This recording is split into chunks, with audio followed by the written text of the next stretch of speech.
Sir का मुझे आदेश आया था, हमारे प्राचार्य महोदय जो मेरे मार्गदर्शक हैं, उन्होंने बोला था कि आज संविधान दिवस के मौके पर आपको बात करनी है या बोलना है। जैसे ही मुझे आदेश आया मैं सोचने लगा कि मैं क्या बोलूं, और मैंने ये प्रयास किया कि मेरा जो भाषण रहेगा या जो भी बोलूँगा वो संविधान की इर्द गिर्द रहे। संविधान में जो बताया गया है, संविधान में जो लिखा गया है उसके बारे में मैं बोलूँ। बट बहुत सोचने के बाद ये मुझे रियलाइज़ हुआ कि जब तक मैं बाबा साहब के बारे में नहीं बोलूँगा तब तक संविधान के ऊपर मैं बोल नहीं सकता हूँ। अगर बच्चे के बारे में बोलना है तो माँ के बारे में बोलना ही पड़ेगा, संविधान के बारे में बोलना है तो बाबा साहब के बारे में बोलना ही पड़ेगा। उनके सिवा ये संविधान, ये सब चीज़ें बिल्कुल अधूरी है, कम है।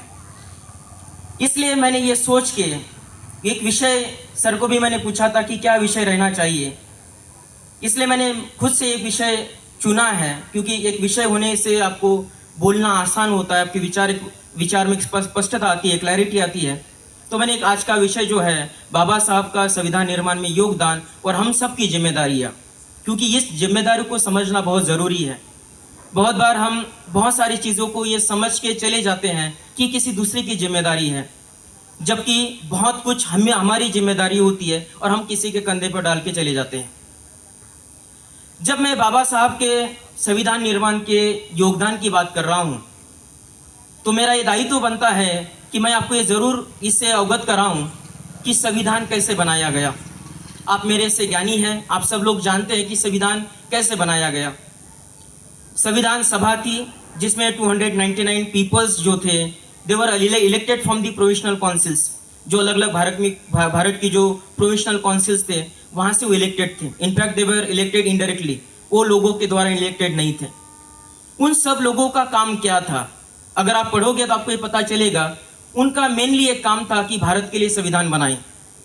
बट वहाँ पे आप देखोगे तो जानकार तो ज़रूर थे, बट संविधान, कॉन्स्टिट्यूशन या लॉ की जो वर्डिंग्स होती उसमें जानकार बहुत कम लोग थे।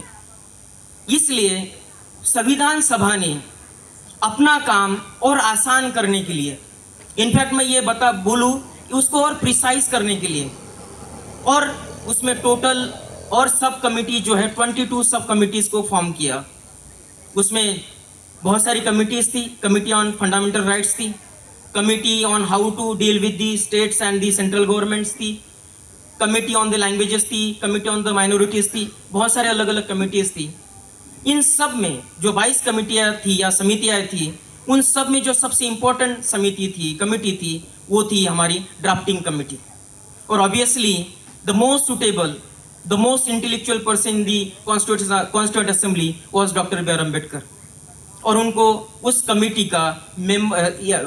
का मेंबर ही नहीं, उनको उस कमिटी का पूरा चार्ज दिया गया and he became the chairman of the drafting committee. जब एक ड्राफ्टिंग कमिटी का काम शुरू हुआ तो ये काम टोटल उन्होंने 141 मीटिंग्स उनकी हुई थी, मतलब इंडिविजुअल मीटिंग्स। कोई मीटिंग्स पूरे दिन भर चली, कोई मीटिंग्स 2-2, 3-3 दिन तक चली।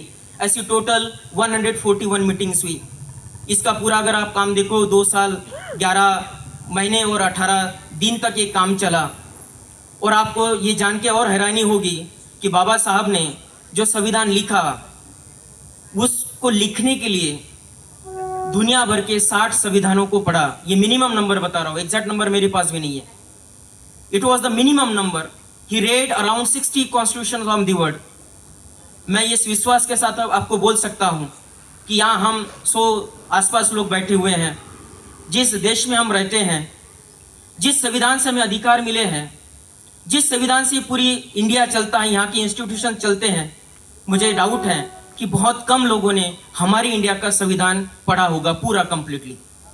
बाबा साहब वो ऐसे आदमी हैं जिन्होंने 60 देशों के संविधान को पढ़ा, वो अपने संविधान को बनाने के लिए। और उन देशों के कॉन्स्टिट्यूशन में क्या क्या अच्छाइयाँ है, उन अच्छाइयों को कॉपी पेस्ट नहीं किया। उनके लिए तो आसान काम था। जो वहाँ अच्छा है, साउथ अफ्रीका में अगर कुछ चीज़ अच्छी है तो वो हमारे यहाँ कॉपी पेस्ट कर लेते हैं। अगर उनको अमेरिका की इंडिपेंडेंट जुडिशरी अच्छी लगती है तो वो वहाँ कॉपी पेस्ट कर लेते हैं। अगर यहाँ अपना इंग्लैंड का किंग का जो ऑफिस था वो अगर अच्छा रहता तो अपने यहाँ लेके आते। उनके लिए तो पूरी अथॉरिटी थी। वो कर सकते थे, बट उन्होंने ऐसा नहीं किया। Being India a diverse country, diverse in terms of the many thing, language, culture, religion, your ethnicity also, we have lot of diversity. और उसको देखते हुए doctor B R Ambedkar ji ने हर वो चीज़ जो दुनिया भर में अच्छी है उसको भारत के अनुसार, इंडिया के अनुसार उसको मॉडिफाई किया और उसको एज इट इज़ नहीं लिया, और वो देखने का प्रयास किया कि मैं इसमें क्या चेंज करूं जो भारत के संविधान के लिए अच्छा रहेगा, भारत के लोगों के लिए अच्छा रहेगा और भारत देश के लिए अच्छा रहेगा। तभी तो चर्चिल, जब इंडिया इंडिपेंडेंट हुआ था तब चर्चिल हंस रहे थे, इंग्लैंड के प्राइम मिनिस्टर, और बोल रहे थे कि इंडिया की डेमोक्रेसी 50 साल के बाद मैं नहीं देख पा रहा हूँ कि 50 साल के बाद इंडिया खड़ा रहेगा एज ए इंडिपेंडेंट कंट्री। मुझे अब इंग्लैंड के बारे में तो बोलना नहीं है, बट अभी हमारे पास around 80 years we have very glorious history. कभी हमारे डेमोक्रेसी के ऊपर क्वेश्चन मार्क नहीं आया है, कभी हमने ये महसूस नहीं किया है कि हमारी डेमोक्रेसी खतरे में है। उसका पूरा जो क्रेडिट जाता है वो डॉक्टर बी आर अम्बेडकर जी को जाता है, बाबा साहब के विचारों को जाता है। जब ये पूरा संविधान तैयार हुआ, ड्राफ्टिंग तैयार हुई, तब ये ड्राफ्टिंग तैयार करके कॉन्स्टिट्यूशन जो असेंबली है, कॉन्स्टिट्यूंट असेंबली है, उनके सामने लेके जाया गया। इस पूरे ड्राफ्टिंग को 2 बार रीड किया गया और इस 2 बार रीडिंग में around 7,000, listen my number very carefully, around 7,000 suggestions were come. 7,000 suggestions आए कि इस ड्राफ्टिंग कमिटी जो ड्राफ्ट बनाया गया इंडियन कॉन्स्टिट्यूशन का, इसमें 7,000 सुधारों के सजेशंस आए। बाबा साहब अकेले खड़े थे। आज आप भी थोड़ा अगर डिबेट्स देखोगे, अगर कॉन्स्टिट्यूशनल डिबेट्स की किताब पढ़ोगे तो आपको पता चलेगा 7,000 क्वेरीज को अकेले बाबा साहब थे जिन्होंने आंसर्स दिया।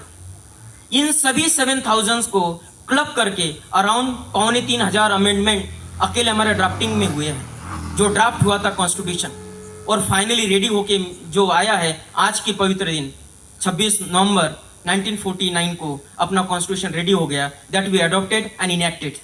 इसको 2 महीने बाद मतलब 26 जनवरी 1950 को हमने उसको लागू किया, इम्प्लीमेंट किया। जब मैं इसको करने की प्रोसेस बता रहा हूँ कि बाबा साहब ने क्या किया, तो उनके सिर्फ हमें काम पता चलते हैं, उन्होंने कितना हार्डवर्क लिया वो पता चलते हैं। जब हम कॉन्स्टिट्यूशन को पढ़ते हैं बाबा साहब के विचार हमें पता चलते हैं। ये समझने का प्रयास करिए।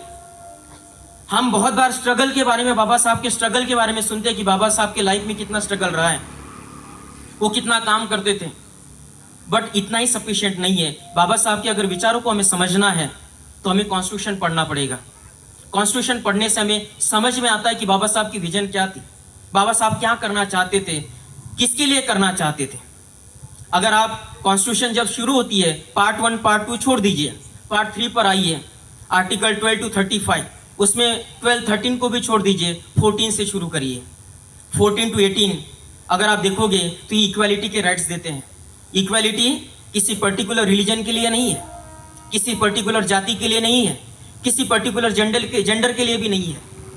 ये जो इक्वालिटी है, दिस इज यूनिवर्सल, ये सबके लिए है, सभी जाति के लोगों के लिए, सभी धर्मों के लोगों के लिए, सभी भाषा बोलने वाले लोगों के लिए, किसी पर्टिकुलर के लिए ये नहीं है, ये यूनिवर्सल है। अगर आप थोड़े और नीचे आएंगे तो आपको आर्टिकल 19 मिलेगा, जो आपको फ्रीडम देता है, आपको बोलने की आज़ादी देता है, आपको पूरे भारत भर में मूव आउट करने की आज़ादी देता है, कहीं पे भी भारत भर में सेटल होने की आज़ादी देते। थोड़ा सोचिए, बाबा साहब के विचारों को समझने का प्रयास करिए। अगर महाराष्ट्र का आदमी कहीं और दूसरी जगह काम कर रहा है तो all credit goes to doctor Baba Saheb Ambedkar, जिनके विचारों के कारण बाबा साहब ने लिख के रखा है अपने कॉन्स्टिट्यूशन में आर्टिकल 19। आप EIF देखिए, उसमें आपको पता चलेगा, आर्टिकल 19 EIF, उसमें अगर आप पढ़ोगे तो आपको पता चलेगा कि बाबा साहब के कॉन्स्टिट्यूशन ही हमें राइट दिया है कि हम जहाँ चाहें वहाँ जा सकते हैं, वहाँ हम रुक सकते हैं, वहाँ अपना प्रोफेशंस या कोई बिजनेस स्टार्ट कर सकते हैं। आप थोड़ा सा सोचने का प्रयास करोगे तो आपको उनके विचार समझ में आएंगे। और इसलिए मैं बोल रहा हूँ कि विचार को समझना है तो आपको कॉन्स्टिट्यूशन को पढ़ना पड़ेगा। आप थोड़ा और नीचे आइए, आर्टिकल 21 खुद में उसका नाम है राइट टू लाइफ, जीने का अधिकार। अब आप थोड़ा और सोचिए डिटेल में, बाबा साहब क्या लिखते हैं, पुलिस किसी को अनऑथराइज अरेस्ट नहीं कर सकती है। बाबा साहब के साथ कभी ऐसा हुआ होगा या कि उन्होंने कभी इमेजिन किया होगा कि ये सिचुएशन आ सकती है कि गांव का गरीब, गांव का पिछड़ा कोई आदमी हो, उसको पुलिस सता सकती है। लिख के रखा अपने कॉन्स्टिट्यूशन में कि without arrest warrant police can not arrest you.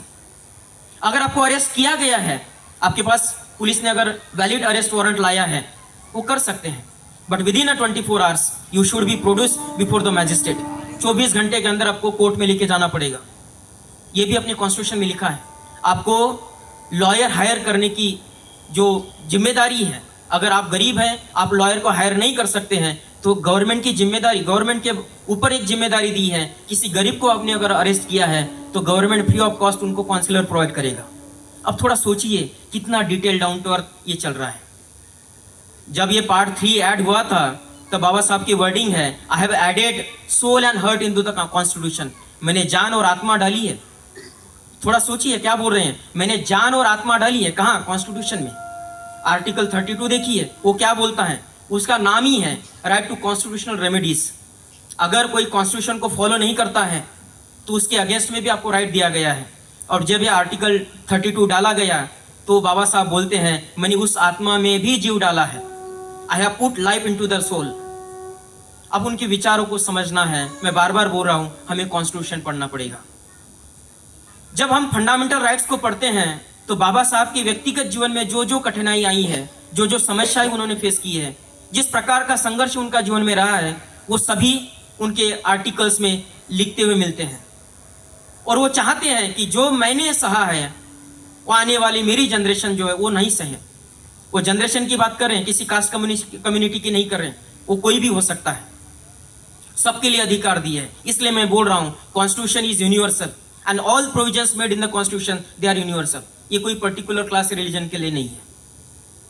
अब बाबा साहब ने इतना कुछ हमें दिया है, हमारी भी तो जिम्मेदारी बनती है।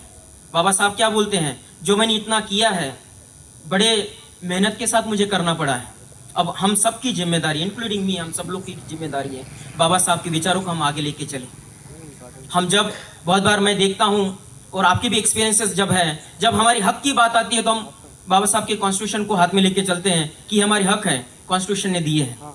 बट जिम्मेदारी की बात आती है तो कभी हम कॉन्स्टिट्यूशन को याद नहीं करते हैं। हमारे प्रिंसिपल सर हमेशा बोलते हैं, अगर आप अपनी जिम्मेदारियों को पूरा करोगे आपको हक मांगने की जरूरत नहीं पड़ेगी। अगर आप अपनी जिम्मेदारियों को पूरा करते हैं तो हक मांगने की जरूरत नहीं पड़ेगी। हमें हमेशा ध्यान रखना है, जिस कॉन्स्टिट्यूशन के हम फंडामेंटल राइट्स की बात करते हैं उसी कॉन्स्टिट्यूशन आर्टिकल 51 में लिखा गया है, 51A में हमारी कुछ जिम्मेदारियां हैं। क्या क्या जिम्मेदारियां, उसको पढ़िए। उसमें बहुत कुछ जिम्मेदारियां हैं कि अपने जो नेशनल एम्बलम्स है, जो हमारे नेशनल सिंबल्स है, उसको रिस्पेक्ट करना है, हमारे ट्रेडिशन कल्चर को रिस्पेक्ट करना है, जो फ्रीडम स्ट्रगल है उसमें जो वैल्यूज आए उसको सेलिब्रेट करना है। लास्ट में इन्वायरमेंट का प्रोटेक्शन, जैसे राउत सर ने बोला था कि बाबा साहब ने उन सब चीज़ों का केयर किया था, जो जीव है जो निर्जीव है उन सब चीज़ों का। वहाँ एक आर्टिकल आपको मिलेगा जिसमें बोला गया है कि ये आपको इन्वायरमेंटल का प्रोटेक्शन भी करना है। सबसे लास्ट में जो हम सब के लिए ज़रूरी है, लास्ट में बोला है बाबा साहब ने उसी आर्टिकल में, अगर आप 2002 में वो एक्चुअल में जोड़ी गई थी, उसमें लिखा गया है कि सभी पेरेंट्स की जिम्मेदारी है कि वो अपने बच्चों को स्कूल भेजें। ध्यान दीजिए बाबा साहब का वो message, educate, organise and educate. हमें पढ़ना पड़ेगा।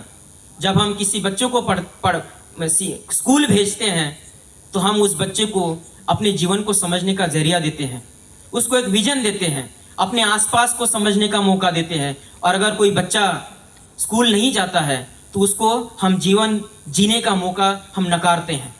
अब हम सब की जिम्मेदारी है, बाबा साहब के जो विचार हैं, संविधान में जो विचार दिए गए हैं उसको हमें लेके चलना है। मैं फिर से मैं बाबा साहब के लाइन से ही मैं मेरे स्पीच को कंक्लूड करने का प्रयास करूंगा। बाबा साहब बोलते हैं कि संविधान कितना भी अच्छा हो, अगर उसको चलाने वाले लोग खराब रहें तो संविधान चल नहीं सकता है। बाबा साहब के विचार से हमारी लाइफ पूरी प्रेरित है। हमने उनके विचारों को अपने जीवन में ढाला है और हम कभी भी बाबा साहब का संविधान, उनके विचार को खराब साबित नहीं होने देंगे। इतना बोल के मैं रुकता हूँ।